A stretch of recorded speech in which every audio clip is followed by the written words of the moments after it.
విభజన సమస్యలతో పాటు ఆంధ్రప్రదేశ్ తెలంగాణ మధ్య అపరిష్కృతంగా ఉన్న సమస్యల పరిష్కారం కోసం రెండు తెలుగు రాష్ట్రాల ముఖ్యమంత్రులు నడుం బిగించారు. అందులో భాగంగా హైదరాబాద్ వేదిక ఏపీ సీఎం చంద్రబాబు, తెలంగాణ ముఖ్యమంత్రి రేవంత్ రెడ్డి సమావేశమయ్యారు. ఈ సమయంలో కీలక వ్యాఖ్యలు చేశారు ఏపీ ఆరోగ్య శాఖ మంత్రి సత్యకుమార్ యాదవ్. గతంలో కేసీఆర్, జగన్ రెండు తెలుగు రాష్ట్రాల మధ్య విద్వేషాలు రగల్చి రాజకీయ లబ్ధి పొందాలని చూశారని ఆరోపించిన ఆయన రెండు రాష్ట్రాల మధ్య విద్వేషాలతోనే కేసీఆర్ అధికారంలోకి వచ్చారని విమర్శించారు. అయితే రెండు రాష్ట్రాల పరిష్కారం కోసం ఇద్దరు సీఎంలు భేటీ కావడం అభినందనీయమని పేర్కొన్నారు. విభజన చట్టంలో ఉన్న షెడ్యూల్ 9, 10 అంశాల మీద మంచి వాతావరణంలో చర్చలు జరుగుతాయని ఆశాభావం వ్యక్తం చేశారు.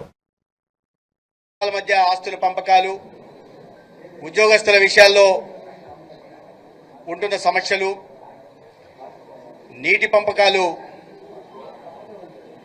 ఇవి ఒక స్నేహపూరిత వాతావరణంలో జరిగి ఏ రకంగా అయితే చట్టంలో రాజకీయాలకు ఎటువంటి అవకాశం ఇవ్వకుండా చట్టంలో పేర్కొన్నట్టుగా దాని ఆధారంగా పరిష్కరించుకోవడానికి ఇద్దరు ముఖ్యమంత్రులు ముందుకు రావడం చాలా అభినందనీయం.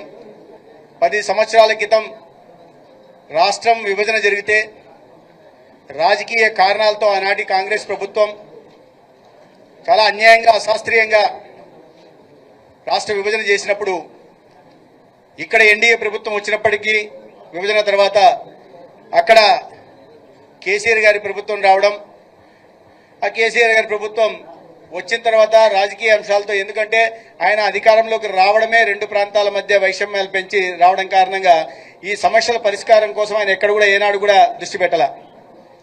అయితే తర్వాత మళ్ళీ ఆయనే రావడం, ఈ రాష్ట్రంలో మళ్ళీ జగన్మోహన్ రెడ్డి గారి ప్రభుత్వం రావడం, వారి ఇద్దరి మధ్య లోపాయికారి ఒప్పందం, ఈ రెండు ప్రాంతాల మధ్య తెలుగు అన్నదమ్ములుగా కలిసి ఉంటున్న అన్నదమ్ముల మధ్య ఆ విద్వేషపూరిత వాతావరణాన్ని నెలకొల్పి దానివల్ల రాజకీయ